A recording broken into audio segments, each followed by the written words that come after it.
Alright, y'all, D-Lo here.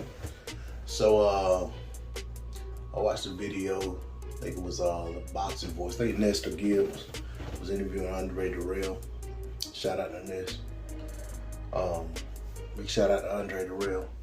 And actually in that video, he was asking him about the incident in which, the involvement that either him or his brother Anthony had with trying to, sway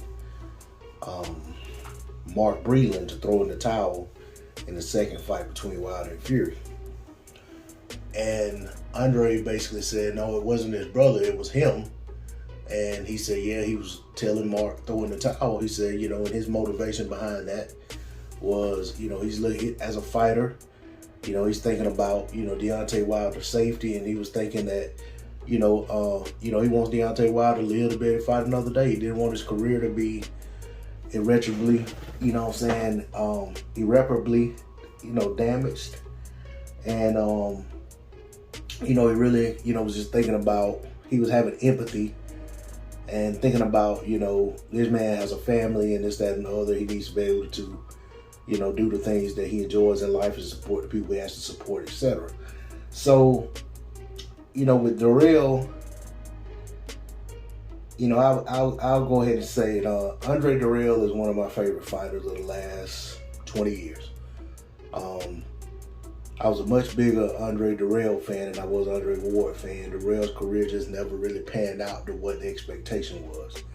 Dirrell's career pretty much got derailed, no pun intended, in a win versus Arthur Abraham, where he got hit with a shot. I think he was on his knee or something. I can't remember how it was, but Abraham hit him late and basically knocked Dirrell out. But it was after the bell. And then I think Uskatagi actually did the same thing, but it was a little bit different. It was right at the bell or something. But regardless, he never seemed to be the same fighter after the Arthur Abraham fight. So I can understand in his mind why he may have felt the way he did. Do I personally have any issue with what Dirrell did or him asking for the towel to be thrown in? Not at all. At the fight, he was just a fan. He may have been a fan who was also a fighter and also may have had influence and a association with Mark Breland. But at the end of the day, Breland's in the corner, and he has to make his decision on what he wants to do when he see a fighter in the situation, in the shape and situation that he was in. And Breland ultimately decided to throw in the towel. I mean, every fan in the arena could have been yelling, throwing the towel, and Breland still could have decided not to throw in the towel. So when Dirrell was asked, did he regret that? Because the regret telling Breland to throw the towel in, because ultimately that played a part in Breland losing his job. And he basically said no. And I feel like he shouldn't regret it. Because at the end of the day, Breland made a decision. And I don't think him making that decision was Dirrell's fault. Breland made a decision. If they had an agreement, which was said many times even before this happened, that Wilder had an agreement with his camp, his trainer, to not throw in the towel or you're gonna lose your job. And that's just what that is. But as far as Dirrell making a decision as a fan, as a fighter on the sideline, yelling to the trainer, you ought to throw in the towel, I mean, that's just what that is. That's him reacting in the moment. And I could say, as a fan, I've looked at my TV hollering, throw in the towel in some fights.